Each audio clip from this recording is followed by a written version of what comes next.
What is up, everyone? Welcome back to the Soul Hoops channel. It has been quite a while. Been very busy with all three of us, but we're happy to be back talking basketball again. Hopefully, we can continue to get some content out with life slowing down a little bit through this winter and this kind of break that we got going on here.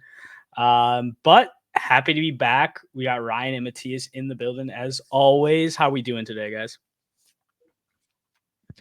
I'm really happy to be back.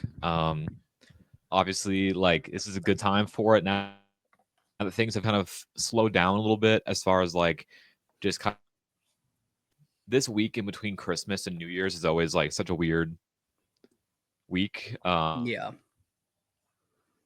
Don't have much going on, so it makes sense to get a pod in, and it also works out because Christmas is kind of like when the NBA to get more serious. Like this is when teams start to feel the pressure a little bit. You find out who's going to be buying, who's. I just think there's a lot going on right now, and I'm excited to get to talking about it. Yeah, I agree. I think this is like kind of the taking off point for the NBA season every year. Like you get those kind of that Christmas game is like when a lot more like the casual fans really start to tune in to those games. And then like as that goes on, then you get like the January, a little bit of that slower period, and then you get the trade deadline and all-star and all that stuff. So, you know, we'll see where it goes, but I'm excited. Matthias, how are we doing? I'm doing good. I had a very short holiday break. I'm already back in Pullman, working, but um, cut my hair over the four days of holiday and Yeah, I see. back.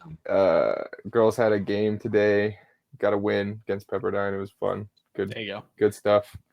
And yeah, always fun to be back in P Town. Yeah, in the job world now post grad, so it's the 1 day break that I got for Christmas was nice, but we're back at work already, so this week, so it's been pretty good though. All right, well, let's get into some basketball talk then here. Honestly, the biggest news of this last week so far has been the Kings firing Mike Brown. Um, unanimous coach of the year in 2022. And then last season, or no, no, 2023, sorry. 2023 coach of the year, 2022-2023 season. And then last year, they kind of took a slight step back statistically, but they only lost 3 more games than they had, won the year prior when he won coach of the year. And they fell from 4th to 9th in the standings for that last season. And then this season, they've been pretty rough, like standings wise. I think they're 13th in the conference right now. They're on a 4-game losing streak. They're 14 and 17. But they had won 3 games before this losing streak, so they're about 500. And now it's been pretty rough. Oh, we lost Ryan. We'll get him back in here in a sec. But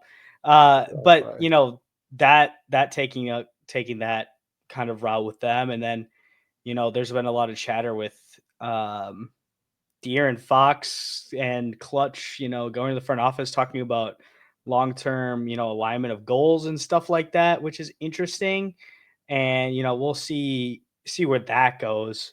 Um, Personally, I'm really not a fan of this move. I think Mike Brown has struggled a little bit this year. Like when I watch, like I do have some questions about what he's doing with the rotation, like specifically like the Keon Ellis and Kevin Herter rotational minutes has been like a just question mark. Like Keon has been super, super impactful. We got Ryan back right away. There we Yeah. go. But he's been super Keon has been super impactful when he's been playing, and he continues to get DNPs a lot of games, low minutes when he does play. And the games where there's injuries in those guard rotations and he's playing, he's having big game shooting and playing defense. And he's been absolutely amazing when he's doing that. So it's very interesting to see, like, that's a question mark for me with Mike Brown.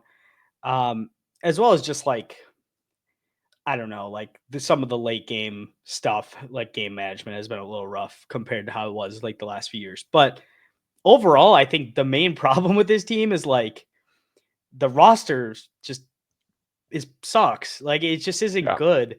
Like, they signed DeRozan in a sign-in trade this year. They give up a 2031 first-round pick in this sign-in trade that the Bulls didn't even get the pick, by the way. Like, they gave it to the Spurs to dump Spurs, Harrison yeah. Barnes' contract. Yeah. And then on top of that, they do nothing else, like nothing else meaningful. They've had problems defensively the last 3 years. They signed not one good defender. And the only good defender is now backlogged in minutes because they have to play DeRozan, and that's a high minutes guy.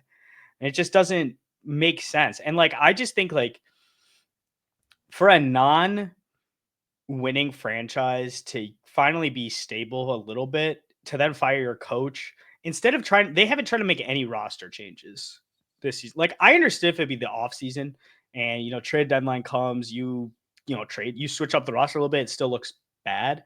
Then you maybe fire Mike Brown in the offseason. But like, you do no roster changes. You continually do not support the coach by getting him any sort of personnel that matches what the team needs. And then you fire him. And it's just stupid to me. I don't know. I feel like, Ryan, you were talking about it, and Matthias, I don't know how you feel about it, but I think when you make hasty decisions, like, the roster needs to be the first thing that gets held accountable, and then the coaching staff. Like a roster construction, not even the players. Especially when your coach is a proven good coach. Like, yeah, I think he's like a good to average. Like, I don't think he's in that top echelon of coaches, but like, you're not losing because of him. You know what I mean? No. And like, looking at that roster, there's no spacing. Like, let's be honest. If you're going to try to run like a modern offense, it's kind of hard, especially when you have Keegan Murray and Herter struggling. Like, yeah, Keon Ellis, percentage-wise, has looked as like an improved shooter, but movement and like gravity and like real like shaping defense, like Keegan Murray and Herter do that. Like, you're gonna have to play those guys, especially when you have Fox, DeRozan, and Sabonis. So it's like, I don't envy having to coach, like having to find time to fit players in that roster. I saw somebody tweet and say that it reminds them of like this Kings team reminds them of the Blazers, where it's just like they make a move, but ended up just like backlogging them minutes wise and then like being redundant. And it's like, well, yeah, no, that makes a lot of sense actually. Yeah. Like, they didn't, they got more talent, but what you have nothing to actually apply it to. It's just stagnant. Yeah, that's my thing with all of this is that, like, the Kings' issues this season are roster issues and personnel issues before it's any kind of Mike Brown issue or coaching issue. And my thing is that even if it was a Mike Brown issue, and let's say he was like a legitimately bad coach, I just don't know what they expect to happen now that they fire him, because the track record shows that firing a coach in season just does not really work out. Like, to me, firing your coach and having an interim head coach replace him is like punting on the season. Like, I just don't think this is going to turn around for the Kings now that Mike Brown is out of the picture somehow, and Doug Christie can come in and change things. Like, most of the same staff is going to be there. I mean, the players aren't going to become magically better shooters or better perimeter defenders overnight because of this. I just, I don't really get it. And then the De'Aaron Fox thing is a whole different part of it that, I mean, I want to kind of open it up to you guys. Like, what do you guys think about the Fox part of it? Because, we've heard rumblings for a while now about, Rich Paul going to Sacramento to meet with the Kings front office, and Fox had some comments on Draymond's podcast. So what do you guys kind of make of that? I don't think it's anything happening until the summer. I don't think so. Like, I'm I not don't worried think about they'll anything. trade him this offseason. I don't think they'll trade him in season either. I mean, the thing is they are incentivized to trade him in, like, from a front office perspective. If you are looking towards the future, at least they are incentivized to trade him. They don't have their pick this year, but it's top 12 protected. So if they stay where they are in the standings, they're going to keep their pick. I would not be surprised if we see something very similar to how the Mavs were the year that they traded for Kyrie, where everyone was injured and they kind of just sat everybody down later in the season to keep their draft positioning because they had a protected pick. I would assume that the Fox thing, if it is where he's requesting a trade, I would assume that it's going to be in the off season. I just don't think that front office, firing Mike Brown from the way that Fox has kind of put perspective out and how he's been talking, I think the firing of Mike Brown is kind of like a pleasing De'Aaron move. Like maybe you two aren't getting along as well and the team isn't responding to his messaging, but even then, like I don't really I have a hard time believing that like you need to fire your coach because the players aren't buying into his messaging. Like he won coach of the year, rallied the culture in the locker room 2 years ago. I doubt his messaging has changed much since then. Maybe it has.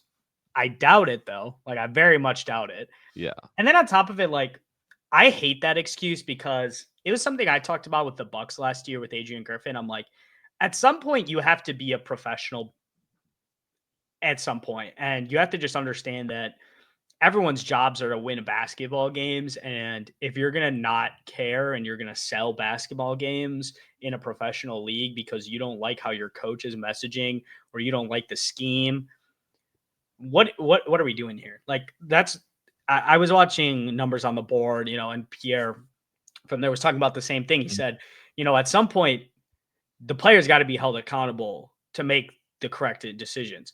Like and obviously the boiling point of this was the other night game against the Pistons the other night. Fox leaves Ivy open in the corner. He then kind of reckless closeout, follows him for an and 1 3-4-point play. They lose the game. You don't need Mike Brown to tell you that if you're a De'Aaron Fox. Yeah, don't follow him. And second off, don't leave him open. And then on top of that, Mike Brown comes after the game and says, we are in the huddle saying foul up 3.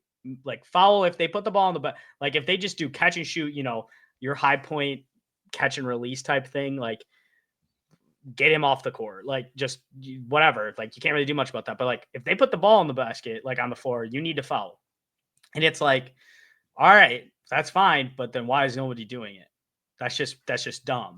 It's like something you learn when you're growing up playing basketball is watch man, watch ball, right? Mm-hmm. That's something like, they De'Aaron Fox is an all NBA level player. He does not need to be told by his coach not to be playing help side gap defense on a game. Wasn't it a strong side shooter too? I can't remember the exact play. Yeah. Helping off a strong side corner is like a cardinal sin that was taught since like 3rd grade. Yeah, exactly. Yeah, that's what I'm saying. It's weird. Yeah, but I do think it's probably inevitable, like that Fox gets traded. I don't think he'll request this season, mostly because he wants to get his bag this offseason. And if he makes All NBA, he gets like an extra $100 million. I don't think he's playing at All NBA level. Unless like a bunch of injuries show up, I doubt he'll even be considered, to be honest. Yeah. But it's the most obvious. I get my extension in June, and then I'm requesting a trade in halfway through the year next year. And I would not be surprised if he's out of there. If I was the Kings front office, I don't know, like if you're firing your coach and you're kind of saying like you're pretty much punting on the season if you fire your coach, like there's not a clear upgrade there. It's not like, I mean, maybe they have the next Eric Spoelstra sitting on the bench at Doug Christie. Like, I doubt it. But, like, maybe you do. Maybe they rally a few wins, but I very much doubt that it changes much for this season. Mm-hmm. And essentially, when you fire your coach midseason, you're punting on the season. You're just saying the season's over, even if you're not eliminated from playoff contention. And I don't think that they have the roster or the players to climb back into playoff contention. It works for the Cavs in 2016 because they had prime LeBron. That's why you can fire your coach in mid-season and still win a championship. And also, like, they brought in Tyronn Lue to be the associate head coach, literally just planning to fire, which is funny because it wasn't Mike Brown the coach of the Cavs? I don't exactly know. I'm gonna look. I'm pretty sure Mike Brown was the head coach of the Cavs in 2016. Yeah. I'm looking. Yeah. Oh wait, no. 20. He was the coach before that. That's okay. But either way, but you know what I mean. Like it's just kind of how that goes. I don't know. I would be very surprised if Fox Sacramento more than the Yeah. next year, to be honest. If I was their front office, though, I mean, it's hard to say. I would just trade him. I mean, I would trade him at the deadline. I would try to pull the roster up. If you're punting on the season, I think you're kind of accepting that you're not going to get over the hump of being that. Like, send Fox to either one of the teams in Texas, like Houston or San Antonio, get picks back, send Sabonis somewhere. Like, I don't know, but I would not be ecstatic. And see if Keegan has any value, or if you're just like, let's see if Keegan can grow it all. But I don't really see much getting better. And this is a really good draft class. Like, get a pick. Like, Yeah. get towards that top 5. I mean, yeah, but depending how their luck goes, you never know. We've seen a lot of jumps. They could jump in the top, like you said, top 5, and I mean, maybe you get lucky. maybe Fox doesn't want to leave. You know what I mean? Yeah, I mean, maybe you jump up in the lottery too, and you get like maybe you get a Dylan Harper or a Cooper Flag, or maybe you get that second tier of guys, like with the Jeremiah Fears or an Ace Bailey or something like that. But I have no idea. I think it's just a very horrible situation. I think I would have just, like, if you're ready to move on, and also on top of that, all the way that they went about it was just horrific. Like, reading the reports on what was going on, like, oh, like, we're going to make you run your full practice, do your 15-minute of media availability, do your one-on-ones before we leave for a road trip. Then you're driving to the airport, and you're sitting in your car while the team is waiting for you on the plane, and we're going to keep you on hold to get the assistant general manager, like, on the phone. And then we're going to fire you over the phone after you just went through we're about to go on a road trip to play the Lakers. Like, really, dude? Like, you couldn't have fired me when we were at the facility 45 minutes ago? Like, why do we have to wait? It's just dumb. It's so dumb. And, like, you see all the other coaches in the NBA who were asked about it and, like, what the reaction was to that, and they all had the same reaction, which is like, that's shitty business. And that, and they're like, no surprise, the Kings are a shitty franchise, which is like, and it's been like that for a long time. Mike Malone was hilarious. Yeah, exactly. But it's like, that's what I say about that, though. It's like, this is why shitty franchises stay shitty, because you do stupid, hasty shit that doesn't actually work at all, long term at all. Try to climb the ladder too fast. And then you complain when it doesn't work. It's like the entire NBA world is like, sure, Mike Brown has not been the type of coach he was the last 2 years this season.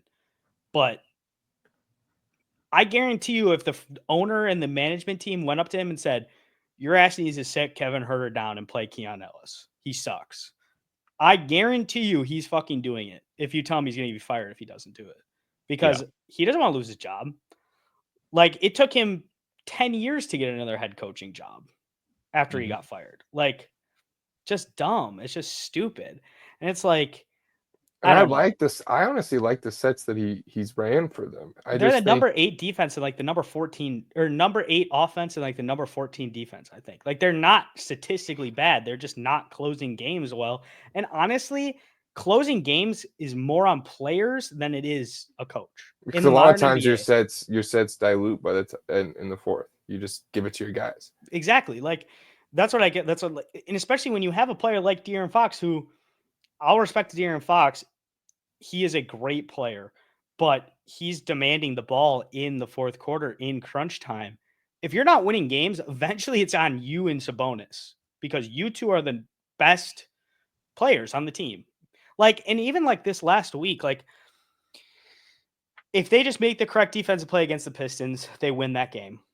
The Nuggets game from 2 or 3 games ago, I was watching, made me mad, actually. Like, the out of timeout play was amazing. It got DeRozan a wide open layup off of a Sabonis roll, and DeRozan bobbles the ball when he gets the layup underneath the basket, and he rolls out of bounds. Like, and he had to take like a fading baseline mid range, like turnaround baseline mid range instead of a wide open layup, and they missed and they lost. Like, that's not on the coach. Yeah, exactly.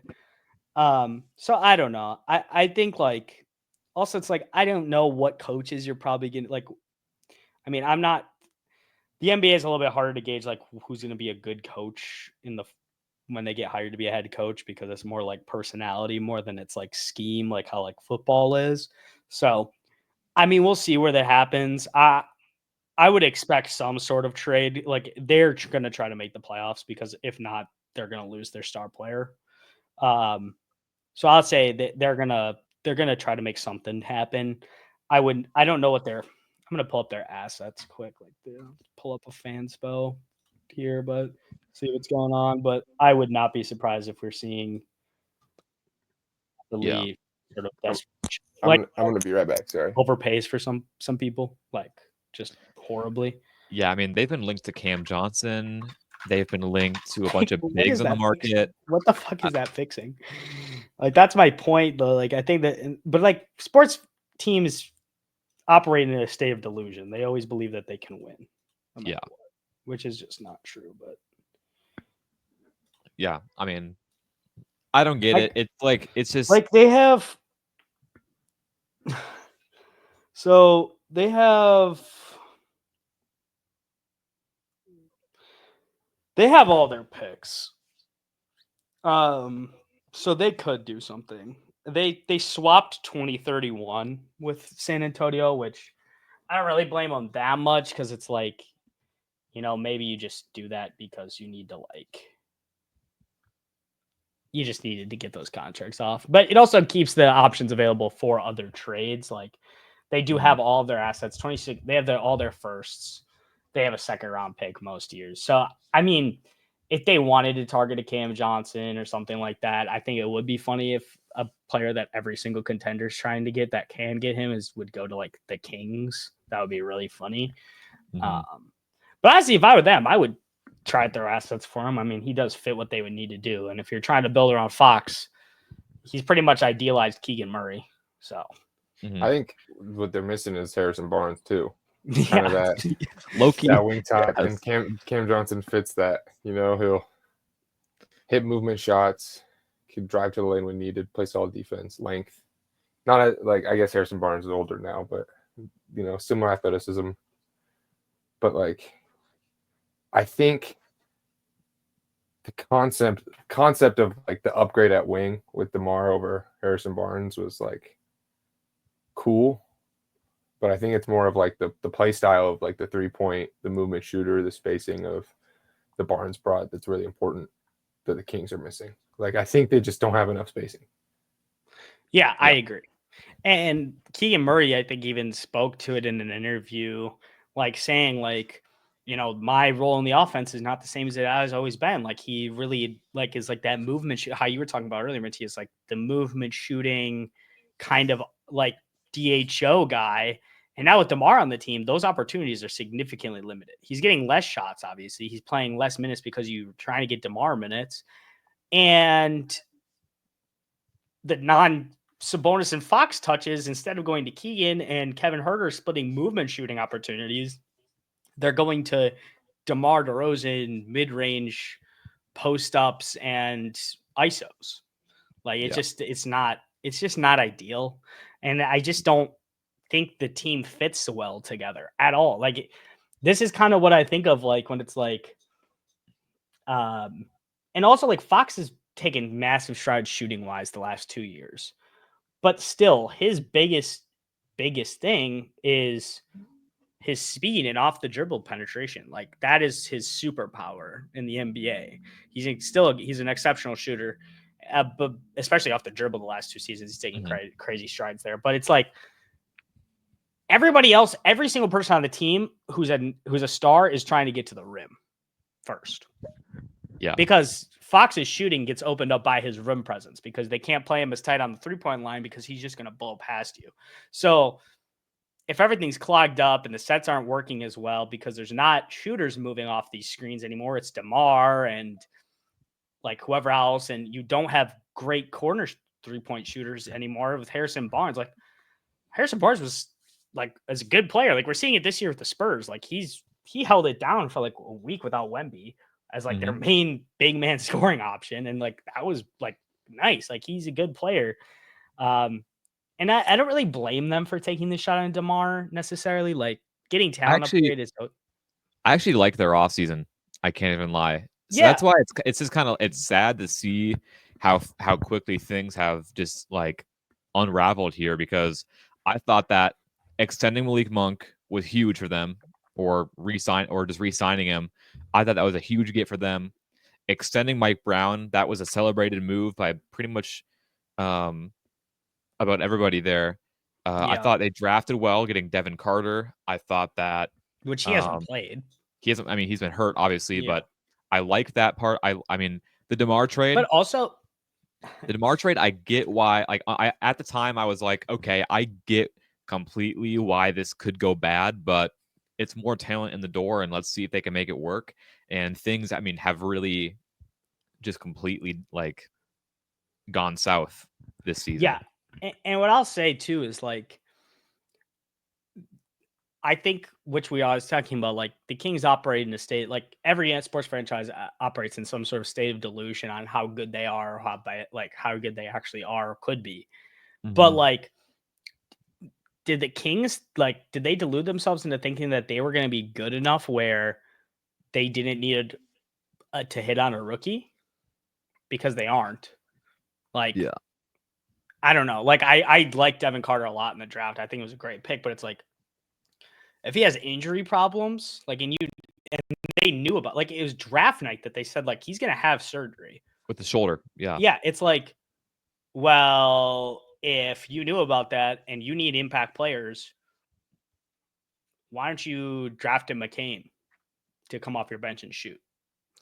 Which obviously he got hurt, but draft McCain to come go play. Like, drafted to Silva, like he's been struggling on defense, or on offense, but he can play defense. He's a lengthy wing. Like, even guys who fell down the board, like, what, like, are you just gonna sit there and just pretend? Or even like, he hasn't been great, but like Kel'el Ware, like, get a real backup big. Yeah, what's the rim protection numbers like?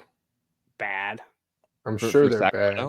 Yeah. I mean, Sabonis, Alex Len, and Trey Lyles are their bigs. Like, yeah, not gonna be I know, like, as a team whole, like, their defensive stats aren't that bad, but I feel like their rim protection has to be lacking. Like, you could have even gotten like was Misi still available? I don't remember where he went. Yeah, he went like later. Missy went like in the 20s. Yeah. I was just talking about guys who were like in that late lottery contention. I don't think Missy was ever in that, but even that. Oh, I was a lot higher on him than most. I liked him, but I just don't think the NBA was as high on him, which is kind of funny because like he's pretty much the ideal role player big. Yeah. Yeah. Just roll to the rim and block shots. It does nothing else. But defensive field goal allowed. But sometimes you need a role guy like that. Like, that's exactly kind of what Sacramento needs. Like, they don't have any grime guys. Yeah. They need someone to just like fly around and cause mayhem on both sides of the floor. Yeah. I mean, the NBA stats website sucks. I can't even pull this information up. But either way, yeah, I don't know. I think, like we talked about, I think it's pretty much inevitable at some point that we're probably going to see Fox request out in the next calendar year. I don't know if it necessarily happened. I think it'll probably happen mid next season. I think he could be like, yeah, like give it another shot. You know what I mean? Mm-hmm. Like, I know Damian Lillard requested in the summer, but that last year kind of felt like I'll give it one more chance. Then I'll like one more shot at a good like draft lottery. You know, that's why I was kind of bringing up, if they get lucky, maybe Fox will stay, because like, well, even if the Blazers landed on Wemby, well, yeah, but not as lucky as we could have. We were one number off of Wemby. Like, we needed a 14 and then we flipped a 13 or some stupid shit like that. Yeah, I mean, it's really stupid, but I don't know. Something like that could completely change it, though. They get top 3 or they get top 2 off of just like lottery luck. If you can get Dylan Harper, like their need for Fox decreases, you know, just does. But then also depending on who gets one, if you're in the top 2, I think you're eating. I think it's like 2 is a good spot to be in this draft, honestly. Like, because I You're think either, there's a you're chance either getting Cooper Flag or Harper, and that's like stars.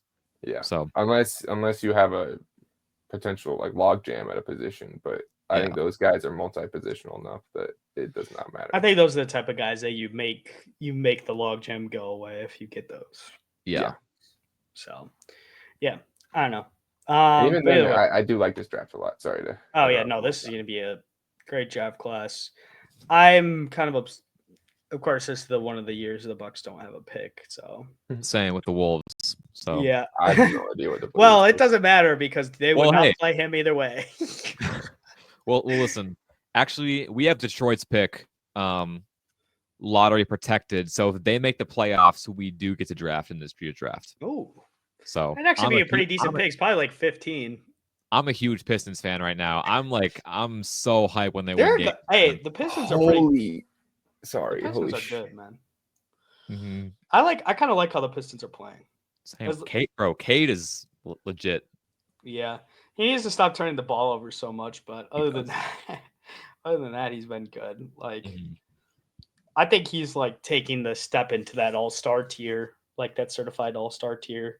So Mhm. that's nice to see. He could make the All-Star team, I think. Like if he continues to play well and the Pistons like are not that bad, I think he can make it. Yeah, I mean, I'd rather have him in there than LaMelo. Tyree or Halliburton. Halliburton's not even an all-star contention this season, man. Oh man, He's my been God. horrible. Obviously, I think that back injury definitely had something to do with it, but I think just the lack of like real self-creation was like actually like problematic, and like it's actually getting like Teams just know what to do with him now, and like Yeah. they don't run like they used to. The Pacers, yeah. a lot of weird shit going on. Yeah, and also when you got a back injury like that, like kind of relied on like his quickness, because I feel Mhm. like his top speed honestly wasn't that fast, but he kind of had like quick reactions. He has kinda like had he's like that weird jump shot, but he got it off quick. Yeah. You know what I mean? And now He's it's a- like when your back's hurting like that, you can't get shit off quick. Like Mhm. it's just too stiff. yeah, for sure. I'm curious to see how the all-star stuff plays out. I think it's kind of it'll be interesting because like the guards are kind of in the East are kind of locked up. Like there's a lot. I don't know. It's a deeper all-star class than it has been before because even the guys on the bad teams aren't like making him Mhm. all-star because he's good, but like they're putting up crazy stats in addition to that, which is fun. So I but can't wait for Cat to start, man, in the East. yeah, it'll be Can't wait. him, Tatum, and Giannis. Hmm. It should be Dame as well starting. Better. Yeah, I agree. Yeah. No, I was looking at these Blazers draft picks and like, dude, we owe Chicago a lot. We have like a lottery protected first to Chicago to like 2030. Like these conveys are some of the most bullshit things Well, I've ever seen in my life. they will not be dude. getting that pick. I guarantee you guys will still be asked. No, until I hope so. Oh, Like man. this is just like wow. Like I was like hoping that we have some picks. It's all like lottery protected, but Chicago gets it every single year. Like we don't have anything really. I feel like other than Blazers second fans are round also capital. like they're praying that the Bucks stay good while Dame's here, and like they win like a championship or something the next 2 years, and then we just completely fall off when our Yep. picks start going to them in 2028. It sucks because I like the Bucks just in general already. So I'm like I don't want them to be terrible, but at least I don't think we'll be terrible. They have cycles. They know how it works. In 2 years, they will have another disgruntled star on their radar that they call about. Like, Anthony Edwards, man. yeah, exactly. Like we could just ship them over one state, you know? Every time they have like 3 or 4 first round picks available, they make a big trade. Like they don't. Because Giannis threatens to fucking leave. Yeah, because he's the ultimate. Like Giannis does it in the best way, where he's like jokes about it, like I might leave if we don't win a ring next year. He'll joke about it for like a year, and then like the summer happens, he's like, "Okay, I'm actually gonna leave if you don't trade for someone right now." Yeah, then they're like, "All right, here's Drew, here's Dame. All right, every single time they made a trade like that too, he signs his extension like 2 weeks later. Yes, it's Like, it hilarious. doesn't matter how much money it's worth. Like, he could have signed for more money this fall, signed it anyways once they get traded for Dame. But like, yeah. Well, speaking of like some of these top teams, all stars, we're gonna talk a little bit about the awards that races. Um, I think there's a few that are pretty easy right now. Coach of the year, like Kenny I Atkinson. Kenny Atkinson, yeah. Yeah. And then Depoy, I think it's like pretty unanimously Vic. I don't really think it's that close right now. Sorry, Damian Lillard is going on an absolute heater on my other monitor right here, so I'm getting a little distracted. But yeah, those two I think are kind of like. I will say I think Jamal Mosley deserves some shout out. Absolutely. With all the injuries Orlando's been through, like I think that honestly is super impressive. Like I know Kenny Atkinson is like coming into a new situation with the Cavs, but I think like we were just talking about the Kings and it's like it's not obvious that Malone was the issue. I think when watching the Cavs, it was obvious that Bickerstaff did not have the locker room, did not have the right team for the players, did not have the right rotations, did not have the right mindset instilled in anything. Like every time I watched the Cavs game, I got frustrated with like what they did. And I think Bucks could have had Atkinson, bro. And I think the Cavs are super, super talented versus I think Orlando winning, and you just keep seeing next guy up. That's a show of coaching, a scheme, an ability to adapt through his talent. I think that's I think I'm glad you said that because like absolutely Jamal Mosley and just like the culture of the Orlando Magic, like what you said, the next man up mentality, like that shit is real over there, and like he definitely needs a lot of love for that race. Yeah, I think I agree. I think it's just kind of easily Kenny because we're seeing them get off to one of the best starts in NBA history for any team.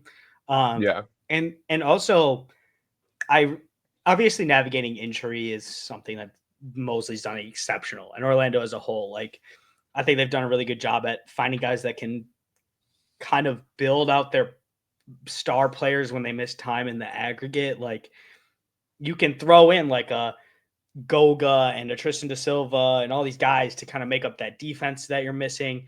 And also, like, you can kind of just hope that some of the shooting numbers stay, like, which they still have been horrifically shooting the ball, which is why I'm kind of like, I don't know how long the wins are going to keep coming, but they just got to wait. I think Paulo's the first one back early January right now. He's gotten delayed another 2 weeks, but yeah, I saw that he was working out and they said he was going to be out a little bit longer.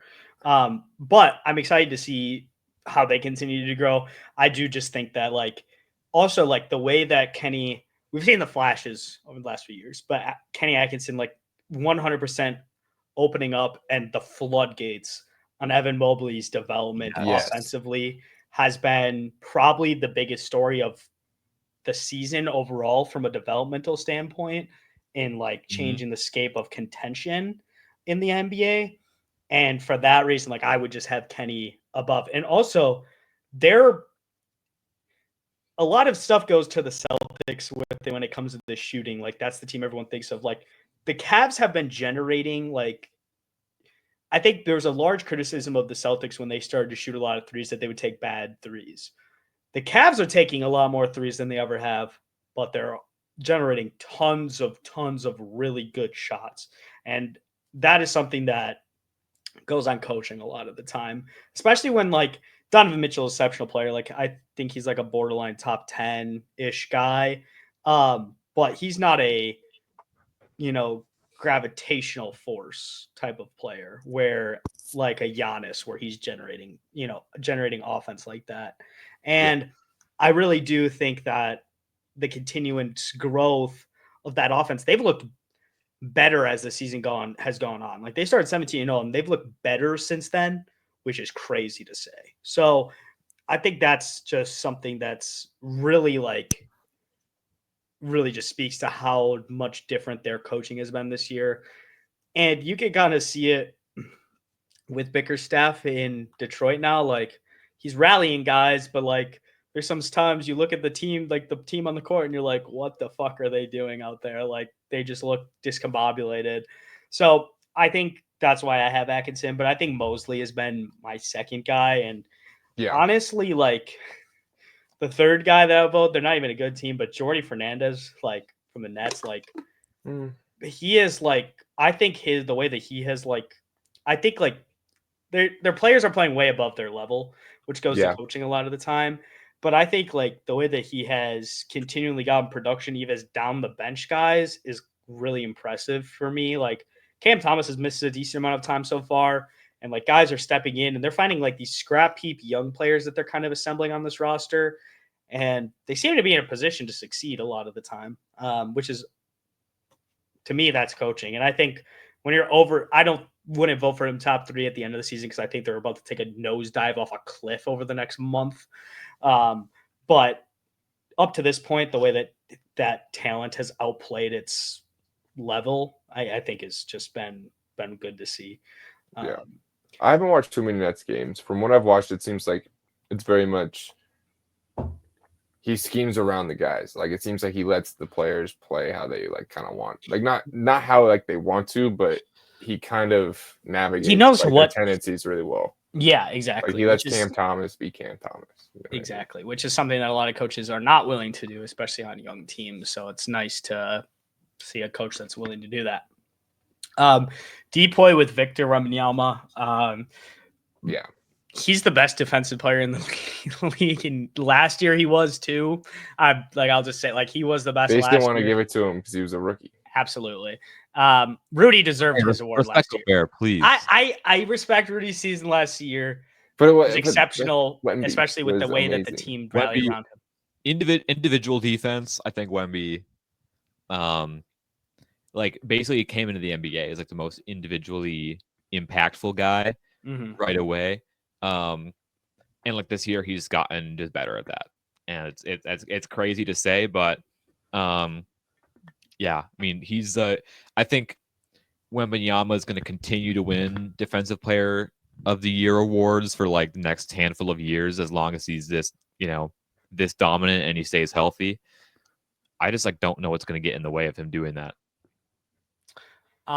Yeah, especially because the media loves him as well. Like he's not the type of guy where like he's really good and he'll win an award, but like the media is like kind of hesitant to give it. Like, yeah, they wanted to give it to him last year. Yeah. Like you could feel if they weren't as bad as they were. A lot of votes too. Yes, he did. And like I think he deserved them. Like, and you said individual defense, and a lot of people don't like to vote on Depoy with individual defense. It's really weird. It's like if you're not a top 10 team defense, you can't win Depoy, which I think there is like some argument to that. But I do think nowadays we have so much tracking data and so much like advanced analytics that allow us to like individually track defenders like importance on the game. You know what I mean? And I'm not saying like I think the Spurs were like really bad team defense, weren't they last year? They were like they're like mid of the pack. But like I think they were like 19th, and like when Wemby was on the court, they were like top 5, and when he was off the court, they were like 32. That's probably what I was thinking of. And it's like when that's like a thing, it's like is like why should he be penalized that his team sucks without him when they're amazing with him on the floor? You know what I mean? But you know what pissed me off about that argument from media people? They use that exact argument to punish defensive players. But they love that argument when it comes to MVP. It's like, oh, look how good this guy is. His team is so much worse without him. Like that is Jokic's like number one thing that they love to say. Like his plus minus is on off, but it's like, oh, that's awesome for Jokic. But if a defensive player, if the team sucks ass when he's not playing good, or if he's off the court, that's his fault that the defense sucks. Like they need to carry enough water while he's off the floor so he can win an award. And it's like, well, then it's just a team award, and you're giving it to the best defensive trio in the league is what it feels like. I don't know. Exactly. Mm-hmm. Yeah. Well, we can move on to some other ones. I think Rookie of the Year is a unique one. I know Matthias really wants to talk about this. We were talking before. I think we all kind of agreed that Jared McCann would have been the runaway rookie of the year if he didn't get hurt. He'll probably not play again this season, I would assume. I doubt he wants to rush back in his rookie year. So I would assume that he will not play again this year. But there's kind of been three guys at the top, and it's been Stefan Castle, who was one of my favorite prospects last year.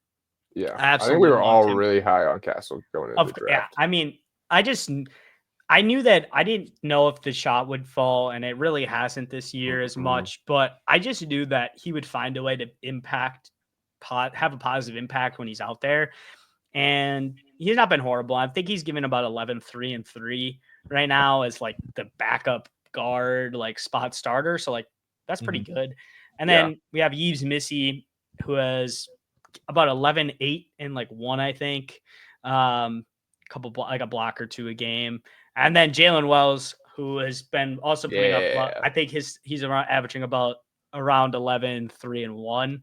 Obviously he's not playmaking, but he's shooting like 40% from 3, a couple stops a game. He's shooting like 45, 40, 80. And then I think Castle's shooting like 38, 28, 70 or something like that. And Missy, I don't know what his numbers are. I know he's been shooting like 58. I don't even know if he's taking a 3-pointer shot. Yeah. I haven't looked at that, but I know if it has, it's probably a heave. Like I don't even think he's taking 1.5 court. He's been efficient as a rim scorer. Which he's been really efficient as like a rim deterrent. Like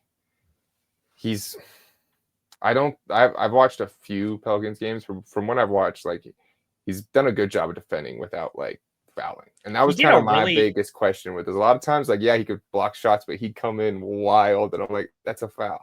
Yeah, I do like that though, because I like when centers play aggressive physical defense, even if they get fouls. Like I think ensuing like delivering contact and physicality, bringing physicality to offensive players allows you to just play better defense overall, because if you let defensive guys initiate the physicality and defense of the team of a game, it's probably not going to bode well. You're probably going to get hit with a lot of fouls if you do that. So I like that a lot. But he did a really nice job. They played the Nuggets the other day, and DeJounte and CJ McCollum absolutely sold that fucking game like crazy. But he was playing pretty nice defense on Jokic. It was just kind of down the stretch. Jokic kind of did Jokic stuff, but that's Jokic. Yeah. You can't really say much about it. I personally I think Wells should be number 1. He's been my guy of those 3. I haven't been following the race very much, but I think we were talking about 3 guys who. This is not a non-traditional rookie of the year race. It's not 2 guys who are number 1. It's not guys who are number 1 options, not even number 2 options, not even number 3 options most of the time.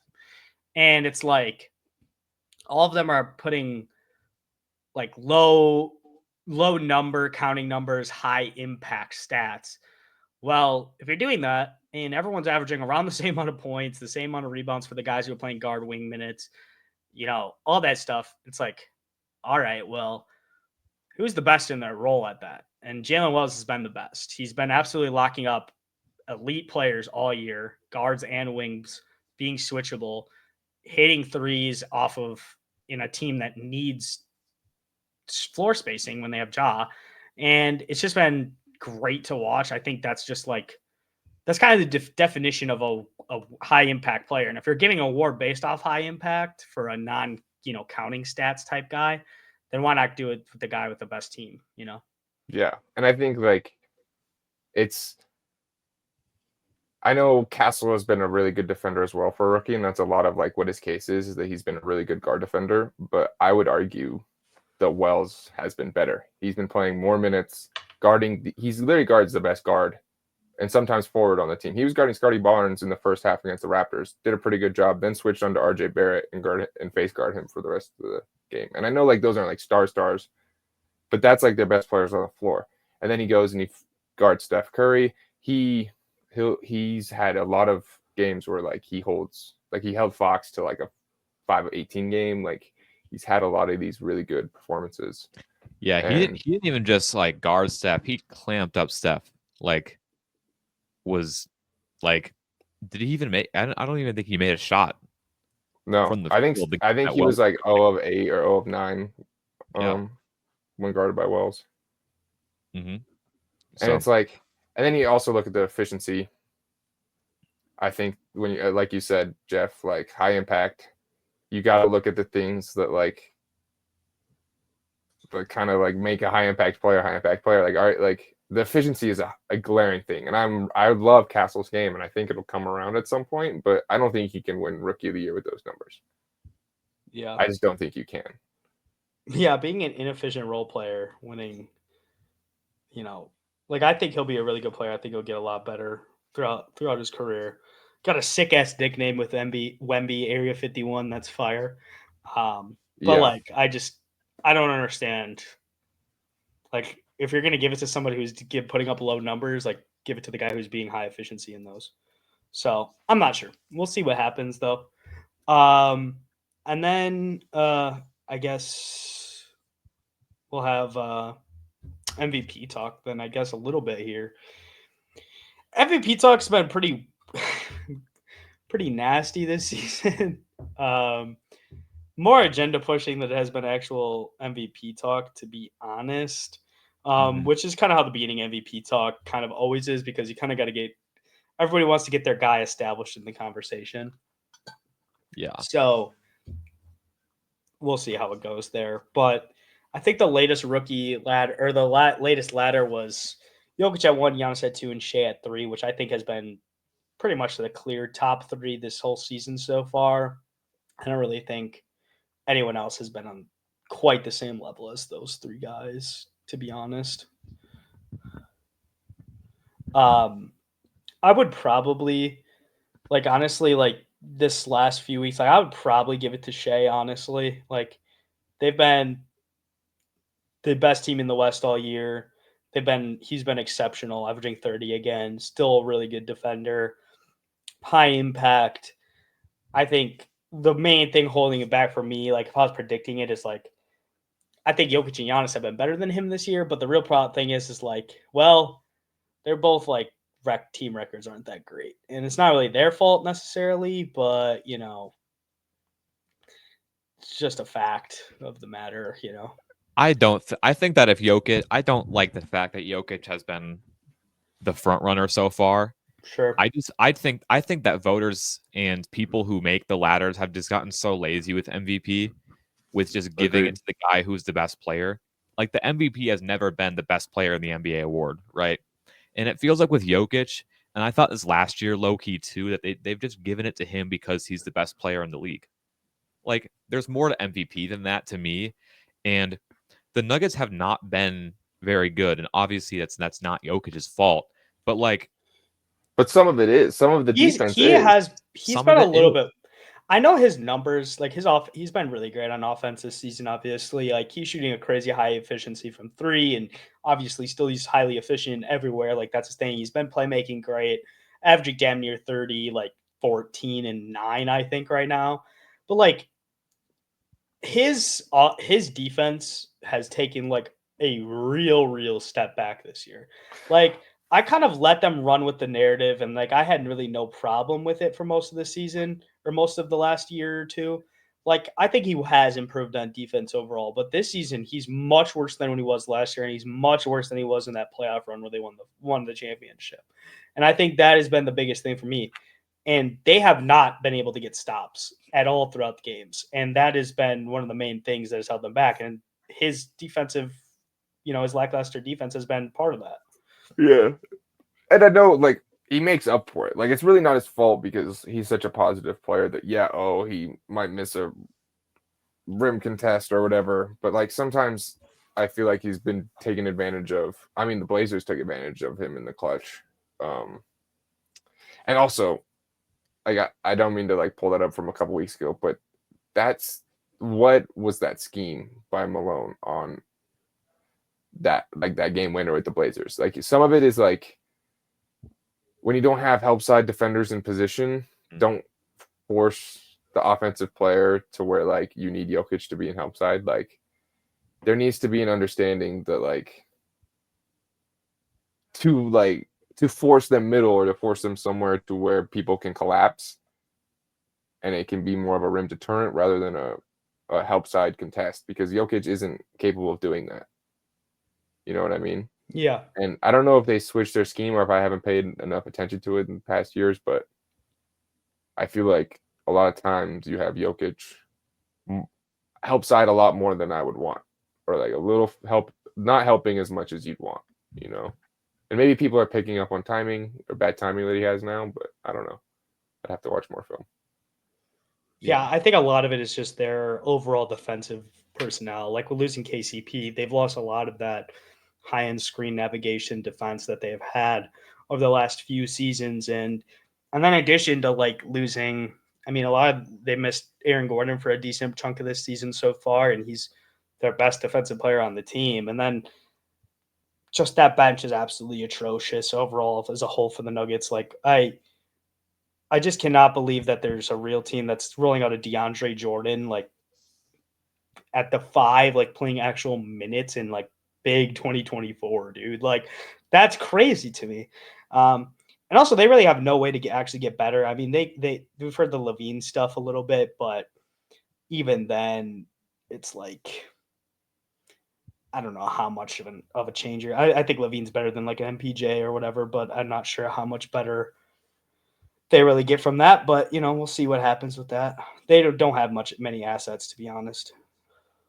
No, it's MPJ and that's it, basically. And then Zeke Najee's like contract, they could just throw in somewhere. Worst What a contract in the miss. league. What a miss. He's not an NBA player and he makes $9 million. Everyone was like, "Oh, this will be a trade bait contract." Nobody's taking the contract, dude. No, that was a miss. That was a big miss. Also, after Connolly left, their front office has been horrific. Yeah. But back to MVP talk. Like, I honestly think that I would have Shea. Yeah, I would probably go Shea right now. I think Giannis has been a really good case. He's missed the last 4 games now with like this crazy illness that like the entire league has. Like, in-season tournament MVP, he should be the clubhouse leader right now. Yeah, we're talking about high value games. Well, yeah, exactly. And they're missing. Yeah, I don't know. The Giannis stuff is funny, but honestly, though, I think for overall, like, if the Bucks could really climb the standings, and Giannis keeps up his level of production, I would not be surprised if he ends up with that award at the end of the season, just because. Yeah, he's leading the league in scoring. He's about to have another 30 point per game on 60% from the field season. He's the only player to ever do that, and he's going to do it again. And his growth as a mid-range shooter and mid-range shot creator this season has been nuts. Absolutely insane that he's added that to his bag. So, we'll see what happens with it overall. But, I'd probably go Shea if I had to predict a guy. I would probably give my vote. Biased, I would say Giannis, but like unbiased, I would probably say it's Shea right now. Just because of how good they are and how good he's been on top of that. So, I would not be surprised there. Just one of those things when you have a tie race like that, you gotta reward winning. And I think the Bucks, after a terrible start, are on an upswing. And I think they have a good second half of the season. Giannis can't steal that, because I think there is surprisingly an uplifting narrative around him and his mid-range. And I don't know. I've been seeing a lot more positivity around his game lately. So that's good. Like, there's a narrative around it. But Shea's also doing some stuff that we've really never seen, and he's doing it back-to-back seasons. You know what I mean? Like, he's averaging 33 on 50% shooting as a guard. On the best team in the NBA, or second best team in the NBA record-wise. I think it's a really strong case. I think he should have won it last year, and agreed. I think he'd be my pick for sure so far. I mean, maybe not for sure, because like Jeff just finished saying, like, Giannis has been different this year, but I think Shea would be my number one at the moment. Yeah, my top 2 last year, I had Shea and Giannis, and I know Jokic was really, really good, and it's one of those things where it's kind of like, dang, they're all really good. They're all having MVP seasons again. Yeah. So you have to kind of just wait for the marquee moments to kind of build. And I personally felt like last year Shea had the most big moments throughout the regular season, and I think you have to reward that. And right now, obviously, it's so early, so you have to wait. But I think as the season builds right now, Giannis has the most marquee moments, and that's why like I was kind of like half joking, but also that's a big thing, and it should matter, and I think it does. Yeah. Sure. and That it's he a big beat thing in Shea interpreting. in that game also. You know what I mean? Yes. So And when you have a tie race of a lot of MVP caliber seasons, you have to look at those moments in the high pressure games. And Yeah. Giannis right now has it. So I don't think that- it's a super biased take to have Giannis as MVP. I think if Jokic wins his 4th this year, like throw the award away, because I think we've seriously lost the plot with what MVP means if Jokic wins again this year. When his If team it continues how his team is right now. And this- we sound like a bunch of Jokic haters. But succeed, like yeah. I'm gonna be upset if he wins. And it's not even. It's like 6 seed with like the team healthy, and like I'm saying, like it's not his fault that they're like. If most of those guys on the team, especially Jamal Murray, your ass has been garbage, like actually ass, shit. like one of the worst. Like, dude, if they've been playing anywhere close to their standard, they would be winning. They would be probably a top 4 seed. Mhm. Yeah, I'd But take their they 4 aren't. seed. No. And I think that also, like, what we were talking about with the defense, like, you do at some point, MVP, though, like, it is an individual. You shouldn't punish players too much for, like, their team not being good, especially if they had really bad starts to the season. And, you know, they've been really good since then. But, like, you look at it and you're like, all right, well, the Nuggets have kind of stayed the same the whole season, and Jokic has not stayed the same the whole season. Like, I think Jokic was better at the beginning of the year than he has been lately, and it's been a struggle. The team has not looked great, and I think some of that has to fall on the type of basketball they have to play for their scheme wise and the personnel. And I think it also, like, Denver as a whole falls onto the front office more than it falls onto anybody that's on the the players on the court need to play better, but they have not taken a single serious step to improve this roster. No. Like, they keep just banking on these late round rookies to be like positive plus starters every season. It's like, And it's I not think they going to keep happen. relying on Jamal Murray and MPJ development as well. It's not coming, dude. Like, I swear they like. I think they thought Jamal Murray was going to take that step. Into what? Some people did. Some people thought they were going to take him. Wrong, man. I mean, His yeah. peak was 2 years ago. That's the best version of Jamal Murray you'll ever see, is that playoff run. Yeah. I doubt he ever has any type of season or But run just like- better than that. But just like how we were talking about with the Rookie of the Year race, you know, tight race, you have to give it to the guys that are winning. And Exactly. Jokic has been great. Giannis has been great. It's just very hard, and there's a lot of, I don't know, there's a lot of just, you know, gray area with the debate. And tying it back to Depoy, I guess you could bring that into why, like, Rudy won it last year and not Vic, is, you know, winning does matter even in all awards. I would say the only time winning doesn't really matter is in Rookie of the Year and Sixth Man of the Year. But even then, Sixth Man of the Year winning, like, a lot of times it goes to the best sixth man on a winning team. But I think you can win it on a shit team. If you come off the bench and you're killing it and your team sucks, like, I think he deserves it. I feel like we've seen that happen for sure. Yeah. Before. Yeah. All right. Well, MIP? MIP? Oh, Jalen Johnson. Yeah. I have actually, as a second, I have Dyson Daniels. I have 2 Atlanta I like boys. that too. Shout out to Dyson Daniels. Yeah. I think. Yeah. Shout out Norman Powell. Yeah.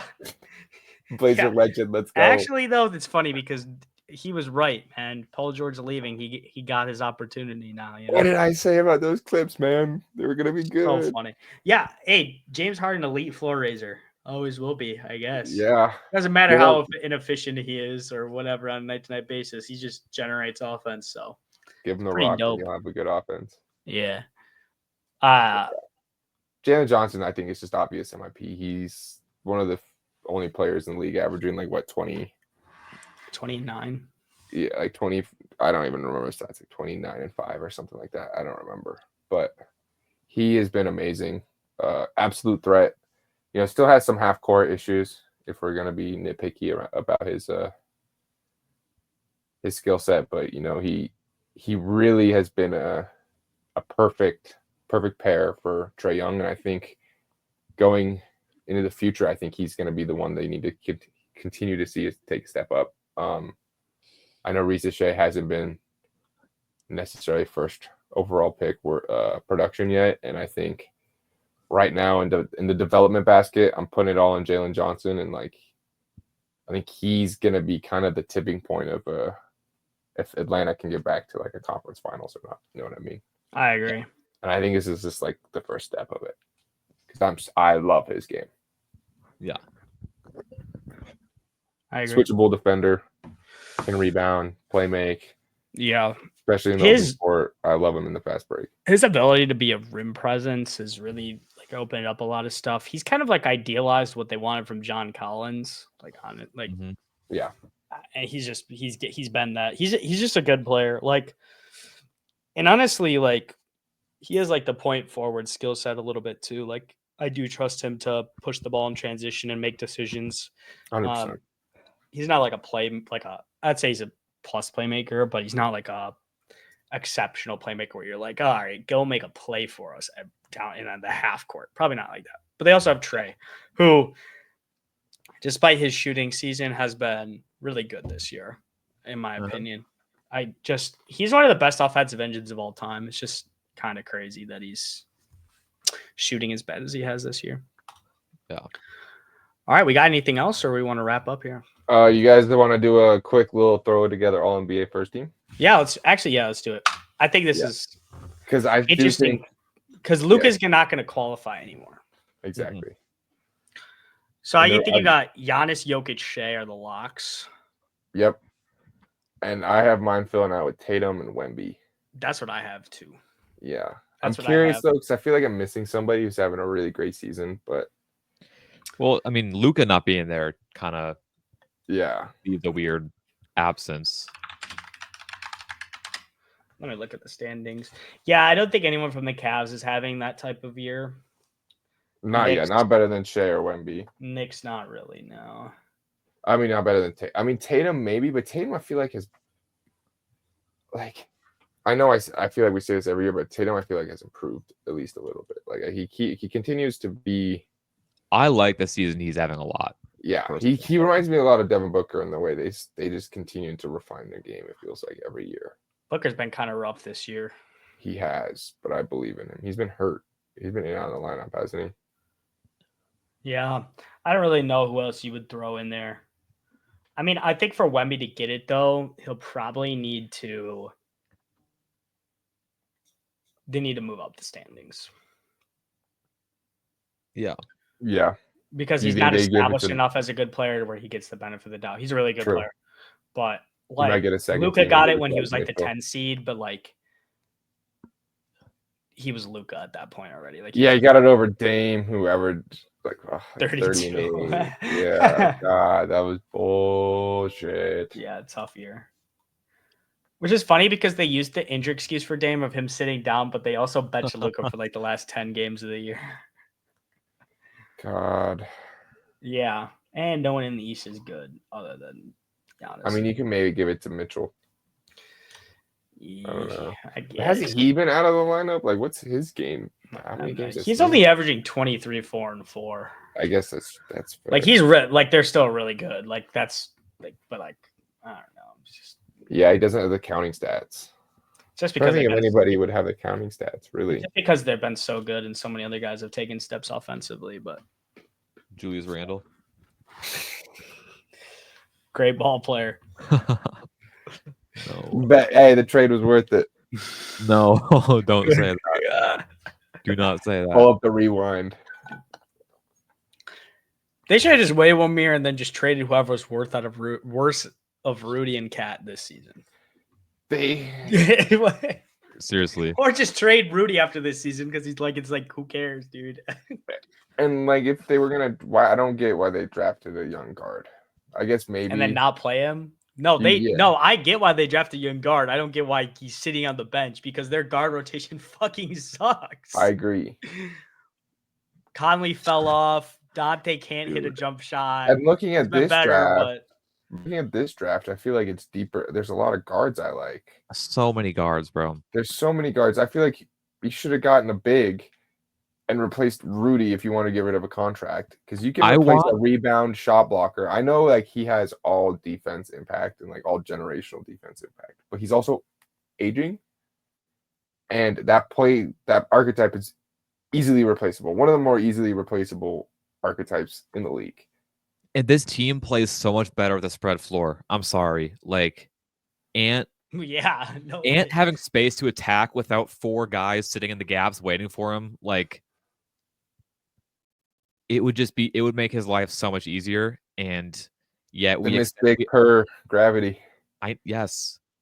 Because when best Julius big man shooter of all time, corner, it is not the same. When Jaden McDaniels is in that corner, people are not playing close to him at all, bro.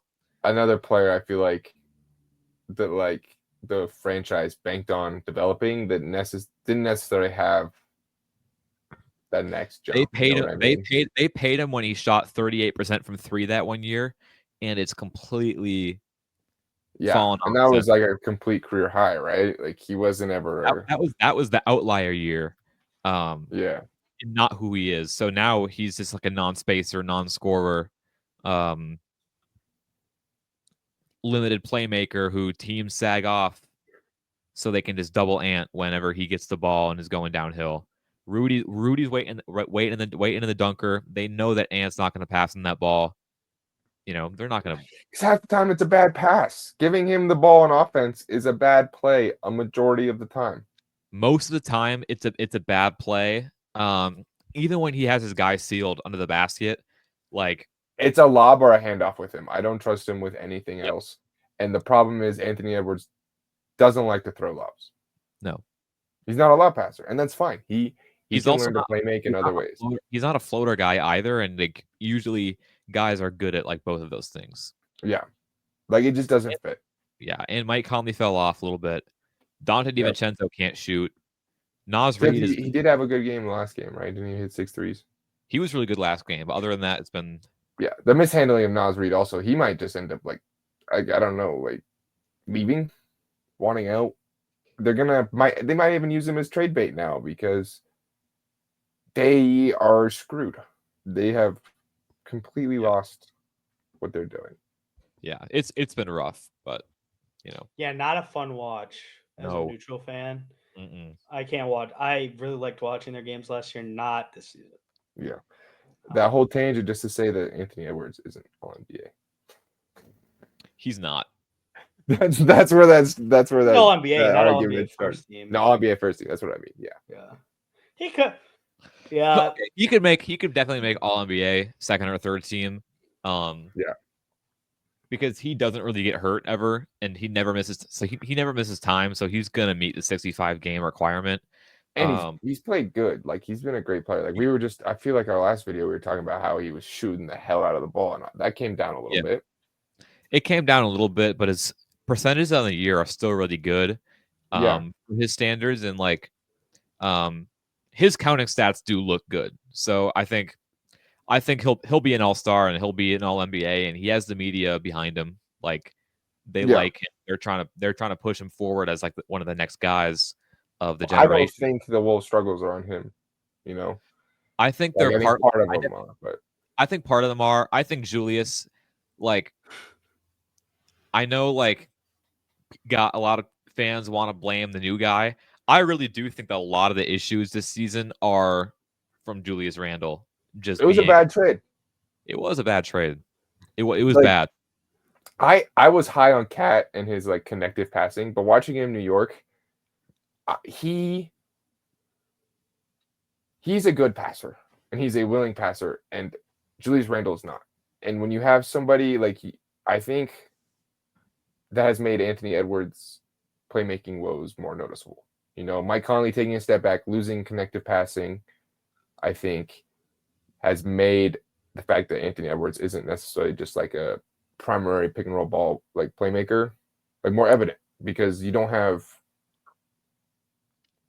swing rip for Anthony Edwards or like a set that you can really rely on because you're not going to get through a set with Dante DiVincenzo and Julius Randle right now. You're just not, because even Dante, I feel like he's been taking some ill-advised shots.